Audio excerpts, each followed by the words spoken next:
Hi everyone, I'm Brianna and welcome to Roll Initiative. Today we're going to be talking a bit about skill challenges. So, let's get started.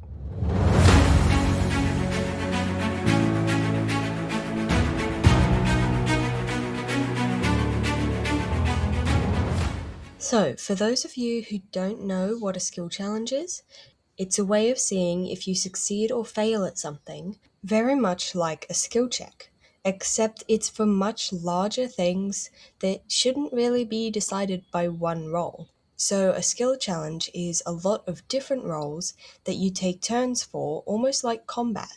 So, now that we've talked about what a skill challenge is, let's look at how to run one.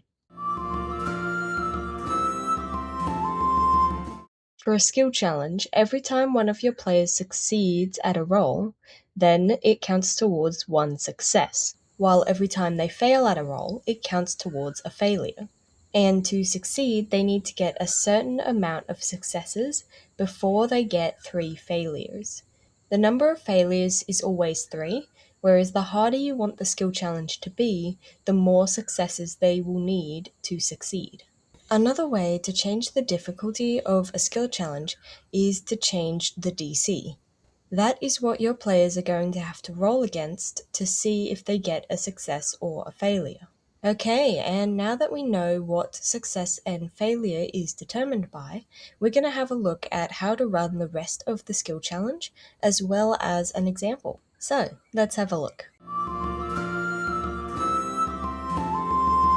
So when you start a skill challenge, you're going to start by rolling initiative, much like combat. Then in initiative order, your players are going to decide what skill they're going to use this round. They can't use the same skills as each other, such as they can't all use stealth on the first turn. Only one person will be able to. And the next turn, one of the others will be able to use stealth, but the person who has used it can't. Each of them can only use each skill once. And this may seem a little odd, but it was intentionally designed like that so that they wouldn't just be able to spam their best skill.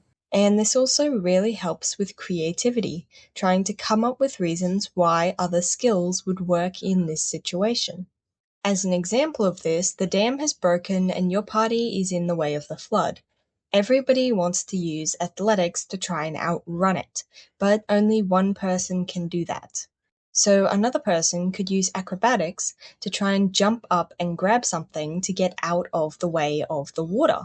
The main thing is if your players can give you good reasons for why the skills will be useful in this certain situation.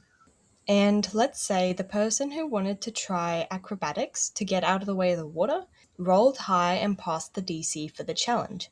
He succeeded, and that would count as a success. But let's say the person who tried to outrun it didn't roll well and didn't pass the DC for the challenge. That would count as a failure. But I wouldn't actually give him any damage. He has given them a failure and he would have fallen behind. So he is now in danger, but hasn't yet actually taken damage. Now, an awesome idea that came from the dungeon coach is to give whatever the players are trying to avoid lair actions. So let's say the flood. When the players have all had their turns, it's almost now the flood's turn to act, or its lair action.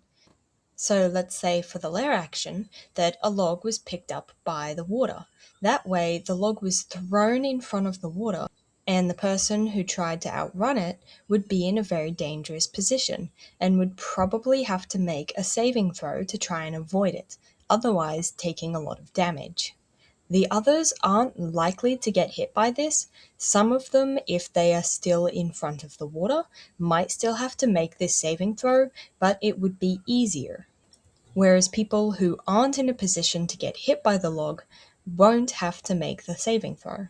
So if they get, our example is 5 successes over a DC of 12 before they get 3 failures, then they will succeed apart from any damage that they took during the challenge.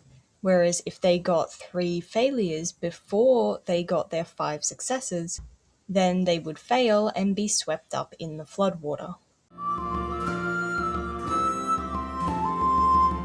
But there we go, we're at the end of the video, and I really hope it was helpful.